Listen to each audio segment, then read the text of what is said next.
record me real quick? Can you record me real quick? Get somebody else to do it. Fight the power! Christina!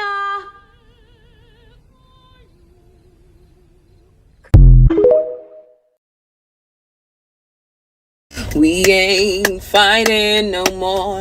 Oh, we ain't marching no more. All of y'all are on your own. Don't you go calling our phones. Black women, we ain't marching no more. No, hallelujah. I mean, who's really surprised? Who's really surprised that black women will be minding their own business for the next 4 years? I'm not. I mean, we pretty much saw it coming based on the way that, you know, the voting happened and what people voted. You know, how a large percentage of Hispanics voted and how a large percentage of, Caucasian women voted, right? I mean, who didn't see this coming? That black women were going to mind their business, stop being the voices of all these different groups of people. And honestly, that may be a good thing, because when you're the voice for everybody and nobody's the voice for you, that's kind of, you know, y'all don't find that suspicious? Being the voice for everyone, not just black women by themselves, but black men too. But I'm just saying, being the voice for every single body and nobody's, and the majority of people not a voice for you. It's like, yeah, maybe it's a good thing. So maybe this is a good thing, that black women will be minding their own business and not speaking up on certain things, right? And keeping their thoughts to themselves. I don't have a problem with that. Who does? Who does? I went to the comment section of the Instagram page called Baller Alert, and that's where I got these clips from, right? And I'm gonna send a link to them so y'all can go check out. But I mean, all these clips are on TikTok. You go find these clips. But I went to the comment sections and I saw I'm not blaming black men. I'm just saying I saw some very negative comments from black men. Now, I didn't see it out of these clips. I didn't see any shots being taken or thrown towards black men specifically. Maybe the whole "we're not marching" thing, but there's already a whole bunch of black women that have stated that they're not going to be marching for black men no more based on the things that black men have said. So there's no surprise that some black women are doing it. Is it the majority? I don't know. Haven't seen it. I hope that it's never the majority of black women that stop supporting black men and standing behind black men when there's injustice going on. But then again, based on the things that's been said and done, I wouldn't be surprised if we're heading in that direction. I wouldn't be surprised. But anyway, it's just these, like I said, these clips came from TikTok, and I saw a lot of men in the comments saying a whole bunch of, like, just throwing shots, talking about, y'all talking about this, but y'all ain't, you need to be worried about letting that man see his kids, or and just crazy stuff. And I'm like, huh? What does that have to do with this?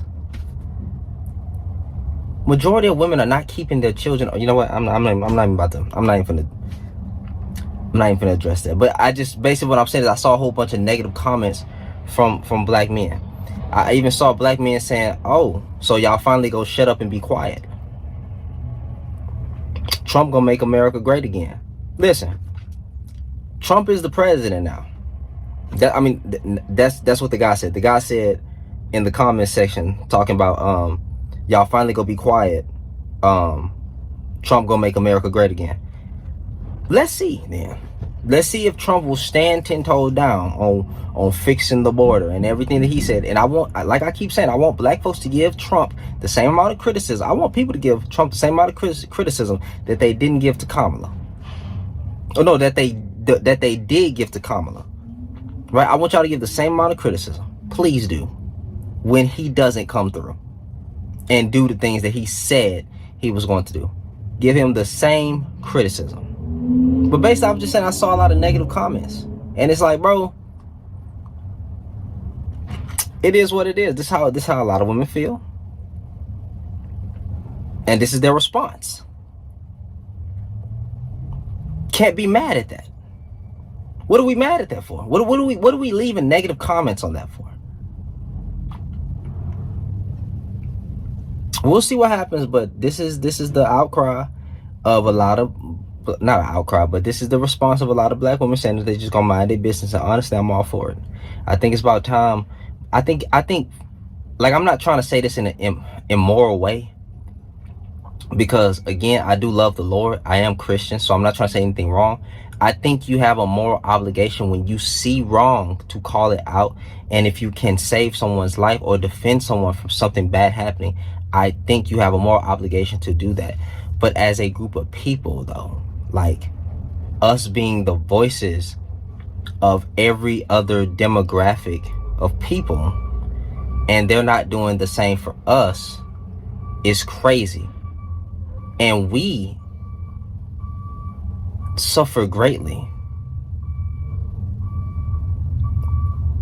But I don't want to, if you know what I mean, like the issues that we face as black people in this country, we suffer greatly. Reparations will never come through for us. They don't respect us. But yet we're the voices for all people. But no one is the voice for black people. So I think it's about time that maybe we stop being the voices for all people. Because black folks need allies. And as you can see, you don't have any. But anyway, if y'all enjoyed the video, please like, comment, subscribe. This is the response of a lot of black women. Y'all have a good day. Hey everyone, it's your favorite black single mom here, Samantha the Millennial Introvert. And yes, I know it's been a little while since I've been on dropping a video, but I have been working on a lot of content. I just haven't had a chance to edit because I'm moving from my office finally, where I was sleeping and using it as my master bedroom and my workout room. It was a lot of things, all the things, while I was waiting for my master bedroom to be finished getting renovated, and it took forever, and it's finally done. So I have been working feverishly to move out of the one space and move my other furniture and clothes and everything over to my master bedroom.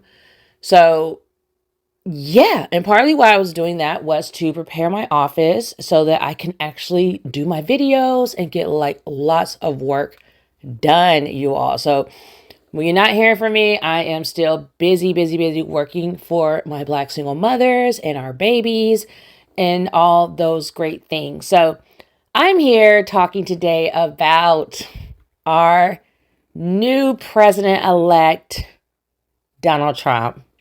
He ain't my president. No, I'm joking, but he really isn't. Somehow he won. I don't know how he won, but he won. He beat, Kamala Harris. I don't know how he pulled that off, but he did. And I'm a strong advocate in telling everybody how people are more likely to take action when they're angry, when there's the hatred involved. I don't know why, but that's like really what seems to put a fire under people's asses to get out of their house and vote.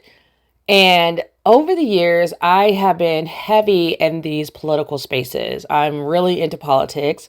I wasn't always this way. I got more into politics, I think, when Donald Trump first won. I was like, oh, heck no, I don't know. I can't even remember. Like, I did vote for Obama twice. I love being on the right side of history. So I did vote for him so that when I tell my sons they can be anything, I wanted to mean it. I don't like lying to my children. And so, but even after I voted for Obama, I don't think I was really into politics just yet until Donald Trump won, I think. And I think that's when everyone kind of stood up and started to listen and find out, like really pay attention, like what the heck just happened. Because I remember going to bed that when he won that, what was it, 2016 election or 2012? I remember going to bed And no, it was 2016. I remember going to bed and thinking he has no chance in hell of winning. I am going to take my ass to sleep. And he won. I woke up and he had won over Hillary Clinton, was it? Who, I don't know who he beat out, but it was over somebody. And I was like, oh my gosh, what just happened? I think it was over Hillary Clinton because there was like a running joke. Everyone was like laughing and saying that only time Donald Trump is won was when he ran against a woman.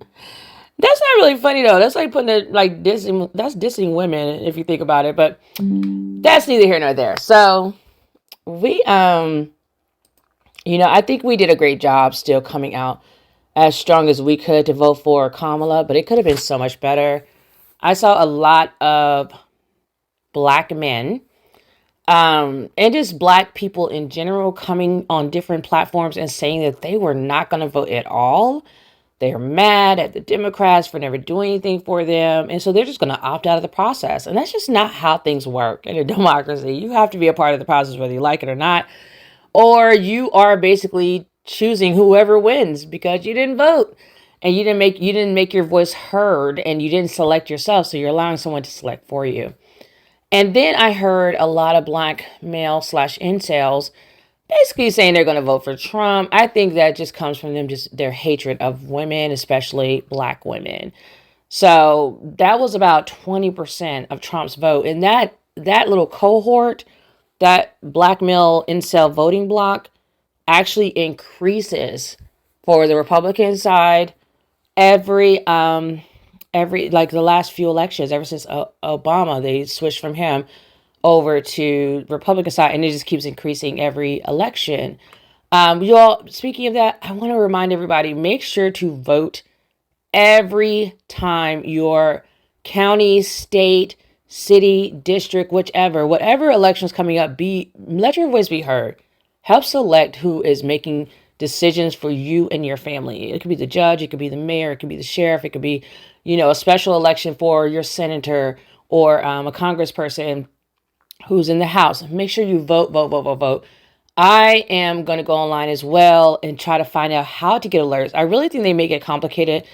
I want to say they do it on purpose, but I also just feel like America's just disorganized. They don't like tech and they're just not organized. So it's really hard sometimes to know when elections are coming up.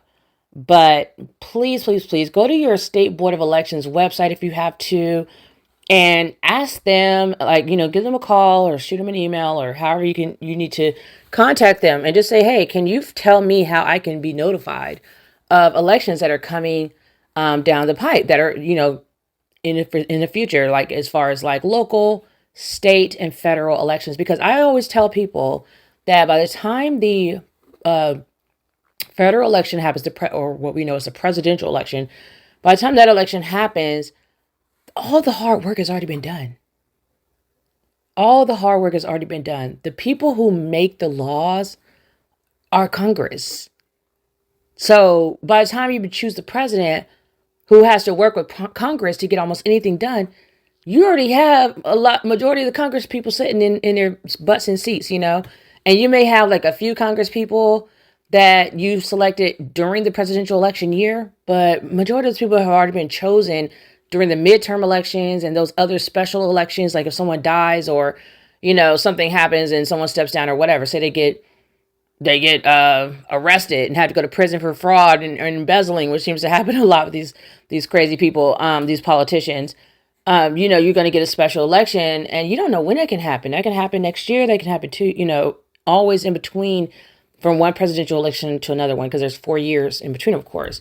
So there's about 4 years. So just try. It's so important. Please just cast your votes however you need to. I'm a mail-in ballot voter. I love it. Maryland allows you to sign up to do that. So I don't have to go in person to polls or whatever. And you can actually have the the post office actually come pick up your mail. You can request a time for them to just do a scheduled pickup. And so that basically says you don't even have to leave your house if you don't want to. But I'm a permanent mail-in ballot voter. So I did vote I voted in person in the primary because I didn't get my mail-in ballot and I wanted to make sure my vote was in. And then I voted again in, of course, the regular election, presidential election that happened just recently. But the second one, I voted with my mail-in ballot. So I actually went to the post office to drop it off with my son because he had somewhere he had to be or whatever. So he's just riding with me. But I went in person to do that, and they told me at the post office that they actually will take the ballots to the Board of Elections drop off point. They drop it off and deliver it for free. So make sure you all talk to your United States Postal Service and ask them if they do that in your area so you don't have to pay for postage. My mail-in ballot was like 11 or 12 sheets. It was like 11 or 12 pages. So pretty heavy. Paper can get pretty heavy very quickly. So that postage would have been through the roof. And I just did a flat rate envelope because I already have them for my business that I ran, my real estate company. So I already have a lot of those envelopes at home, and I try to do as much as I can from home so I don't have to deal with people at the post office. And so I already have the envelopes, and I usually would have you can order all these materials online too for free, by the way, you all. Almost everything in the post office. You can get a lot of that stuff for free as like just a regular service to the public. And so there's also like a envelope, a little envelope thingy that you can tape on the top, and you can actually tape it over the opening of the post office envelope so that people can't, tamper with it without it being obvious if somebody opened it. And just, put your address, your sender receiver address in there. But I did all that, put it all together at home. I got there, paid $10 for postage, you all, because of flat rate. And I didn't mind paying that, because there's so much that comes with it, tracking and everything just is like wrapped all in there. I think it's insurance as well of like whatever you're mailing off. And the lady said, the post office woman told me, she was like, you could have just wrote ballot on here and we literally just take all of the ballots and drop them off. Like we deliver them to the Board of Elections. Like I guess it's one person or whomever. And I'm like, oh my gosh, like that's kind of scary. Can you imagine being the person that does that when they're doing bomb threats at polls? And, I just hope they're safe when they do that. But yeah, so this election happened. Whew, it was a doozy. I have to admit, I woke up and I'm a swing voter. Let me just be completely full disclosure. I'm a swing voter, and I am a swing voter because I believe that, one, we don't have reparations, and so I'm not a diehard Democrat person at all. Never have been, never will be, because I feel like the only people that really can wield their power and say, I want this, I want that, are the people who can let either party know, if I don't get what I want, I'm going to go over to the other side. I think that's power. And I think that Black people need to do that. And so honestly, I'm not really, this is what's interesting, you all. I'm not really mad at the Black men that voted for Trump just because of the fact that they voted Republican. I'm mad because they voted for Trump. And what he stands for is oppression of women. He's a bigot. He's racist. All those bad things. I'm also mad because of why Black men, the 20% voted for Trump. Now, 80% voted with Black women. And I'm proud of you all for that. And I'm glad that happened because it shows people that Black people, for the most part, we are the biggest voting bloc for Democrats. Now, what I wish I could see in the future is Black people just being the biggest voting bloc, period, and that we're swing voters, but we know where to swing, I would like to see us on, in a way where we could be on the same sheet of music, like we can do for so many other things where we say, hey, this year we're voting Republican because Republicans are giving us reparations. Or this year we're voting Democrats because Democrats are going to cut these taxes and lighten our load and get jobs for us through the economy. Like, I want us to get to that point. And I think we're headed there because we are very much it's like we're taking off at lightning speed, educating ourselves about the policies and the issues and the politicians and how government works. I learned a lot about how government works, not from school, because I think, again, that's by design, that, they just seem like just not take it that seriously. And politics is everything. And I learned a lot about politics through COVID. That's when I saw how a lot of it worked. And I also saw just from Donald Trump, because he really went in there and just was doing whatever he wanted to do. He didn't follow anybody's rules. He was signing executive orders, and he wanted to do this, he would just do that. And And you really just, because he's not really he's not a politician. It's like he kind of was like a regular person just trying to see what he could do to get away with, like, to get what he wanted. And so as a public, person, an American citizen, we were able to see that real time, like what is allowed and what's not allowed. And then when COVID happened, I was able to really see the role of the governors of the states and how important they are. And they are basically like the president of the state. They have more power than the president a lot of times. Because obviously the president of the United States, I saw COVID, during COVID, obviously Trump really fighting with the state governors, trying to tell them to do this, that, and the other.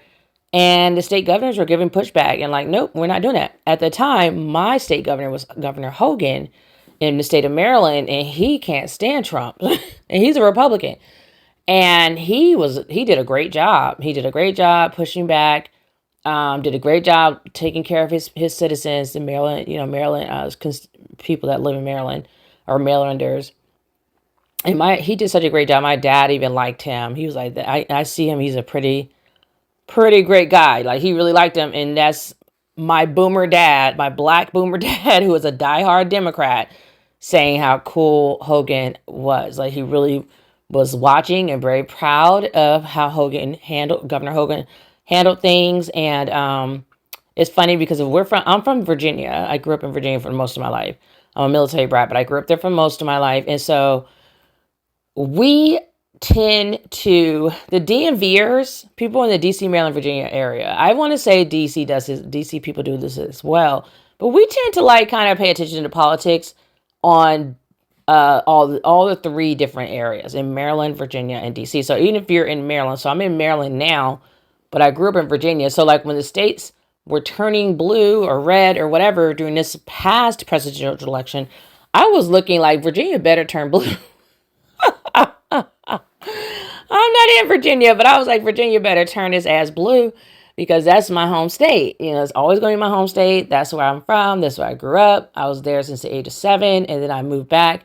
I went in the military, came back and lived there for like another 9 years or something. So majority of my life, I was in Virginia. Actually, I own land in Virginia, and nowhere else. So Virginia's home, and it's like a lot of, if you look at your family tree, on Ancestry.com, I actually have a lot of ancestors that settled in Virginia. We actually came through Virginia first. Almost all black people, I think, started there because of slavery. But even on like the white side, we owned land in Virginia. And we actually own land in Maryland too, but that's another story.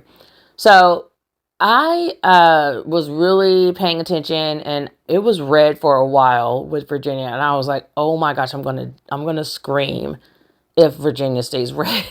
I'm gonna scream. My sister's in Virginia. I have a lot of family still in Virginia. And she said the same thing. She was like, I would have been so mad if we didn't turn blue. Virginia usually turns blue because in Northern Virginia is very diverse and very liberal and progressive. And then you have I noticed like with any of the bigger states, the most populous areas with the bigger cities, they tend to be blue. So Richmond was blue. I think the Norfolk area was blue, and then Northern Virginia came through, as it always does, and it's blue. So Virginia is really like a swing state, I think. I don't know if you would call it like I don't think they call it a battleground state, but it's definitely like a swing state. Like, it used to be red, and now it's blue. And I think Maryland was the same way, because like I said, we just had a Republican governor, and now we have, I want to say he's Democratic now, Governor Wes Moore. He's pretty great. He's a black guy, so he's been doing like a lot of great things for the state. But you all, there's a lot to take in. I was watching, I want to say it was called Midas Touch, I want to say. I'll share the link with you all in the comment section or the description. But the woman that did that, the journalist woman that did that show that I watched this morning, really helped me to put a lot of things in perspective. Because I did feel like, where do we go from here? Now, I have to admit, at first I was very disappointed. I wanted to have our country finally join the rest of the developed world and have a woman leader finally. I'm so sick of men running our country, and I'm so sick of old white men running our country. So I really was angry that Kamala did not win, because I just wanted a woman leader for once. I'm tired of men. I'm just tired of them botching up everything, and especially with these abortion bans and all that. I was just like, no, you don't get to control women's bodies. It's just unacceptable. And even though I'm done having children, I still have a lot of nieces, and my sons are young, and they're gonna be getting married one day, and I want them to have the same choices that we had, and I just don't want them to have to. I just don't think it's right. You don't get to tell women what to do with their bodies. You just don't. Even though this one Republican guy, Nick Fuentes, I think he said, like, your body, our choice. Absolutely not. Absolutely not. And the thing that's so awful about it is women are already dying on the table, or just dying, period, trying to get these abortions, or unable to get them. So it's a health issue at this point as well. Like, you don't get to talk about you don't get to dictate what other people do with their bodies. It just doesn't make any sense. It's gross that we're even here at this time. I hate it. And so while there's a lot of negatives to Trump, there's so many. Project 2025, you all know I did a video way back. I watched something on TikTok, and Project 2025 scared the crap out of me. And I'm not easily afraid. Like, I'm not a person who usually reacts to fear mongering, but that video was like, I was like, whoa, what's going on? Now, what people don't know, a lot of people don't know, is that Project 2025 is actually something that is written by the Heritage Foundation. It's like a policies handbook that they pretty much propose what they want done for policies. And I'm like, why don't black people have something like this? Okay, like, we need to be putting in our ask for our vote as a united unit, okay, like as a united front. And I think we should present it to Democrats and Republicans and be like, okay, and the reason, and I hate that we're only a two-party system. That's a whole nother story, because I wish we could just present it to all kinds of parties, and whoever does our bidding or is willing to agree to what we want, we can vote for, throw our vote behind that group. But it just doesn't work that way. It's a little bit complicated to explain, but it just doesn't work that way. If you vote for a third party, you're basically just throwing your vote away as well. Because it's funny, when Kamala lost, I remember my sister said she did the exact same thing. We're like twins. I remember looking at the website to watch, I was watching the polls, watching, the votes coming in, them getting counted. And I just remember being really upset, if I'm going to say that word. I was upset, a little bit angry. Then when I saw all those people that voted for these third random parties that just were like, never had a chance, I'm like, what were you thinking? Like, they're almost as bad as the people that stay at home. I mean, let me stop. They're not, because at least they're trying to do something. They're trying to do something. And I get it. You want to be strategic, but you got to be strategic where it counts, So, but I mean, I can't predict the future. Maybe maybe it does count. Maybe it is going to grow into a movement, and people are going to start doing third party, and it's going to shake up the system. So, it is what it is, but I can't lie and say I wasn't angry, because I'm like, man, all those votes could have went to Kamala and we could have won. So, but yeah, so with Trump being president, it's very complex. It's very complex, because I could see the positives that happened under Trump's last presidency for my family. We're all veterans, and he did an amazing job cleaning up the Veterans Administration, so that claims that we put in, disability claims that we put in, were approved a hell of a lot faster. It went from waiting a year or over a year to hear back just to get denied to it within a week. The last one took me like maybe not even a week, and it was approved. It was insane. And then once Biden came into office, it just became sluggish again. A lot of denials, a lot of not letting us do this and that. So that's one positive with him. He actually has done a lot of other positive things, which is ironic, because like Kamala is the same way. They actually don't even talk about the stuff they did that was really good, because they actually both have done really amazing things, and I just don't hear them talking about it enough. So I hear people kind of having this like other misconstrued ideology or idea about Kamala Harris. Like, for instance, she actually created the Back on Track program, and she has spearheaded that, and she's been working on that since like 2003 or 2004, and they have the videos. That's what I love about the internet and just technology. But they have the videos of her like speaking about it, standing up for it, fighting, because she was a district attorney, so she brought this program in, And it has went nationwide because my son's actually using it. He's actually currently, like, the irony is, my mother told me, she was like, Kamala Harris created that program that my grandson or your son's using.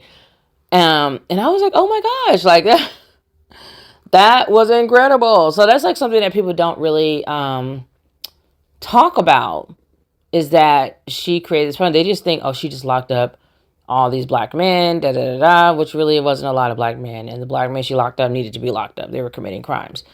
And the only thing I ever heard about her was that she locked up this one mother, black mom, single black mom, because of truancy. Now that definitely stuck in my craw. I was like, okay, like, I'm not okay with that. Like, what did that solve? That's just going to make life harder for her when she already has a lot of hard knocks. You know, she already got knocked down enough times. Like, why does she need to be in prison? How's that going to help her family, and her children are just going to go into foster care or something because she's a single mom who's taking care of them. And now she maybe loses her job, and now she's got this on her record. Like, you know what I'm saying? So it's like, how's that helping? Like, I'm tired of people being penalized for being poor or low income or even middle class, like just not having it like the haves do, and not being able to fight like the haves can. And so we're just like being treated like shit, and I'm so over that. So I will go on to say that, you know, what I listened to today with the Midas, I'm going to post a link, Midas Touch, I think that's the name of the channel. I've been following them. They've been in huge support of Kamala Harris from day one. Really great, entertaining videos that are very informative. And this woman just like really gave me hope. She gave me hope that, you know, not all is lost just because Trump is president. You know, we do have a lot of ways to fight back.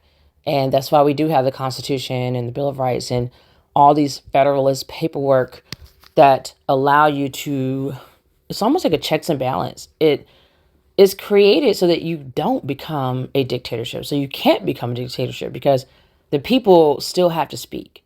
And with that being said, so I'll share that with you all so you all can have ideas of like what we are planning to do moving forward to fight back against racism, sexism, bigotry, ageism, all the isms, and Trump and his cronies, all his little idiot, you know, foot soldiers that run around and they're just being so evil right now. I watched the most disturbing video, you all, and I'll post it here in this video, of this black woman literally being yelled at by this white man. And there's all these other men standing around. Nobody helped her. And she just was standing there like, I don't know, like had to take it, I guess. She felt she had to because she had better resolve than I do. I would be in prison somewhere. I'd be in jail because, you know, they love to lock everybody else up but white tea. So I would have been in somebody's jail because, yeah, I can't say I would have been as cool as a cucumber as she was. And I don't think we have to. Okay. But it just was a very poignant video to watch, to see, wow, like in real time with my own eyes, like an example of what these racist bigots were fighting for when they ran out to the polls to vote for Trump. And they're very violent. We saw January 6th. Every time anything goes wrong, they're like threatening with violence. And I am definitely not that person that's like, oh, when they go high, we go, no. Or when they go low, we go high. No, I'm going to meet you where you at. Okay. Or go even lower. Okay. Be way in hell somewhere. So dragging you down with me. So, you know, it's just a lot to take in. But I'm going to tell you, black single mamas, you know, with your beautiful babies, do not fret. Do not stress out about this. Like, I'm happy to see that we're not marching anymore because I think it's time for us as black women to march for ourselves. Like, if we're going to do any marching, it's for us. It's for our babies. It's for us and our babies. So, like, say, like, a little child is shot, we can march for that baby. To scream out against injustice. If we want to fight, you know, march for abortions rights. If we want to march for reparations. If we want to march for black femicide, we can do that. Like, I'm here all day for us rerouting our energy towards something that will benefit black women and our children. And that's it. Everyone else is on their own. You know, we're tired. We's tired, boss. Like, we tired. We tired of fighting and marching and screaming and yelling and speaking out and doing the most for everyone else. And these people just time and time again just turn around and tell us to kiss their butt. Now, we did have a lot of allies, a lot of great people who voted for Kamala. And I saw all the different groups, like the white men for Kamala, the Latinos for Kamala, the black men for Kamala. So by no means am I about to say, oh, we were just on our own and there ain't no way we would have been as close as we were to Trump if we were on our own. We definitely have those allies out there who people who voted, spoke with their voice, with their vote for a black woman. And yes, she's biracial, but we all know how she presents. And she does kind of look Indian too. But she's a black, they're going to say, oh, she's a black woman, the one drop rule. Anyways, my point is she's a biracial woman of, two different like ethnic backgrounds that are not white tea at all. They're not white. And and that spoke a lot. I didn't miss that. That wasn't lost on me. And I definitely feel that we definitely have allies out there, people who stand with us and we stand with them. But we're not fighting for people anymore like that. Because we just haven't seen the gains. We haven't seen the benefit of using our precious energy to fight for everyone else. And then it's like when it's our turn, it's crickets. It's crickets. Like, we want something just for us. Just for us. And we're tired of fighting for women's rights and black rights. And then we get lost in the shuffle somewhere when it's time for the wins to the little biscuits to trickle down to us. We just getting scraps and crumbs if we're lucky. If we're lucky. A lot of times we get nothing. So I'm sorry, y'all. We's not marching no more. Okay, we done with all that. I haven't marched in over 10 years, y'all. I ain't even gonna lie. I ain't even gonna hold you. I think the last march I did was for Sandra Bland. And I'm so proud to say that. My last march was for a black woman who died at the hands of the police, and allegedly. And I was pregnant when I marched for her. I was pregnant with my big-headed son. He was heavy as I don't know what. But I marched. I marched for my sister. And yeah, more of that. We can march for our sisters. We can march for our children. But everyone else, you got to hold your own nutsack. You got to hold your own nuts. So yeah, I just wanted to talk to y'all about the election. I know y'all haven't heard from me. I'm still here, swamped. Just so much going on in my children's school. I just got on a second board, so now I'm on 2 boards fighting for our children. And I am moving, trying to clear out things so that I can work more effectively and not be just cluttered out and not really that efficient, not able to get anything done. So I have so many other videos I need to work on, and I just got to jump off really quickly and try to get those done so then I can go edit and then get them uploaded for you all to see, because there's a lot of things coming down. I have another great video to talk about. There's a black judge who decided he's not going to retire because he's like, over my dead body. He was not about to let Trump, fill his vacant seat with the Republican. I'm so proud of these people. I'm loving it. And that's one thing I want to say is we can fight back.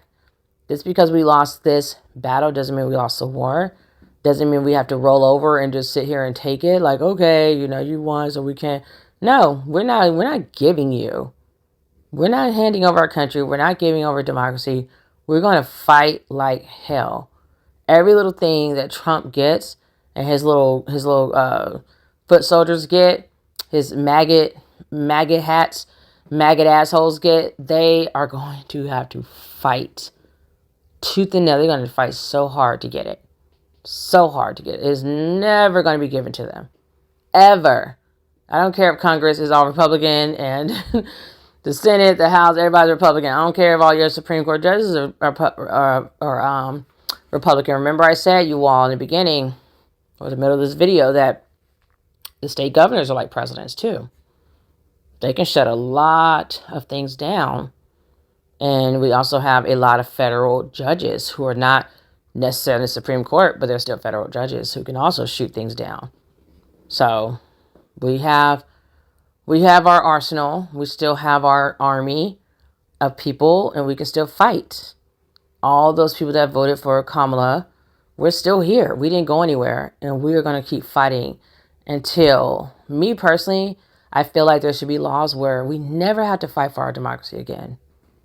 Ever. Like, we should have laws in place where this will always be a democracy. It can never be on the fringe of becoming a dictatorship.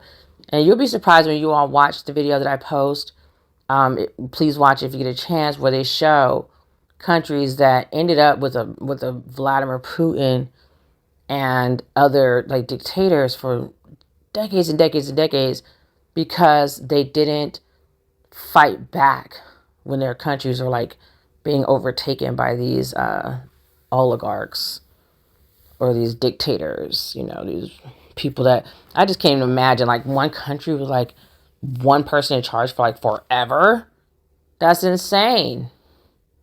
That's insane. Vladimir Putin's been running that country in Russia since the 80s or something. Like, he's been in charge forever. I'm like, and you know who else does that? Congress, with their lack of term limits. I'm like, why is Jim Clyburn about to die? Like, nobody should be dying in their seats. Nobody. It's just like, not even the judges. How are you presiding over cases and making decisions, and you're like 100 billion years old? Do you even know what's going on nowadays in the real world? Like, it's quite ridiculous. Like, you can't even relate. You're not a peer for that's for sure. And like, no, you got one foot in the grave. You probably got a little bit of dementia. Like, no, it's time for you to hang it up. And I know they'd be doing like these fitness tests to see like, are they still fit to serve, or sit on the bench or whatever. But give other people a chance to have a voice. It's not fair. We're just the same people for like a century or whatever. It's just like, that's ridiculous. That is ridiculous. Like, this is a democracy, right? So we should be hearing all voices, not just one or two people representing all of us or presiding over cases that have a huge impact on our lives. My legacy will be that, to all of the litigants who appeared before me, that I was fair and I worked tirelessly, if not relentlessly, to do justice in their case. And even if they didn't agree with my ultimate resolution of their case, that they at least understood the legal rationale for my taking the actions that I did. So, y'all, this is Judge Algernon Marbley, and you're wondering, why does he matter? Let's go ahead and read this article to find out why this is such a great man in this moment. So, Judge Algernon Marbley was set to retire. He reversed his retirement just to keep Trump and the GOP from replacing him with a Republican judge. Let's get into the details. So Judge Algernon Marbley reverses his senior status plans, leaves Trump with no vacancies to fill the Ohio court. My ex-husband's family is from Columbus, Ohio, and must I say, they are like some of the sweetest people ever. I love his family. So it says a federal trial judge in Ohio walked back his plans to relinquish his seat days after Donald Trump won re-election to the White House and Republicans recaptured the Senate. U.S. District Judge Algernon Marbley notified President Joe Biden of his decision to remain an active judge on the U.S. District Court for the Southern District of Ohio, according to his chambers. The Bill Clinton's appointee's reversal of plans to take a form of semi-retirement called senior status leaves the president-elect with no vacancies to fill on the Columbus, Ohio-based bench, dominated by Republican-appointed judges. Trump appointed 4 judges to the court in his first term. Research shows one factor that can influence a judge's retirement plans is whether a like-minded president would replace them. Marbley had announced plans to take senior status in October 2023 upon the confirmation of a successor. But the White House never nominated a replacement who would have needed approval from a split Senate delegation. Senate tradition requires that district court nominees get home state senator support to advance. But come January 3rd, Ohio will be represented by 2 Republicans. Democrat Sherrod Brown lost his re-election bid, and J.D. Vance was elected vice president to serve alongside Trump. Republican Governor Mike DeWine will name a replacement for Vance. Marbley, who notified Biden of his plans on November 8th, is the first black judge to serve on the district court, as almost a quarter of federal trial courts have never had a non-white judge, which is absolutely ridiculous. This is a great man. This is a great man. He's sacrificing his retirement and being able to just enjoy his federal retirement paycheck and, you know, just relax in the sun and golf and live his best life. He literally was set to retire from 2023 until Trump won this election. So I think it's by the grace of God that they were not able to find him a replacement and fill that seat beforehand and allow everything to see how it played out before he left us like without a judge. On that, I want to say he's a Democrat, but whether he's a Democrat or not, he's a black man who is fighting for democracy, and that's why he chose to stay.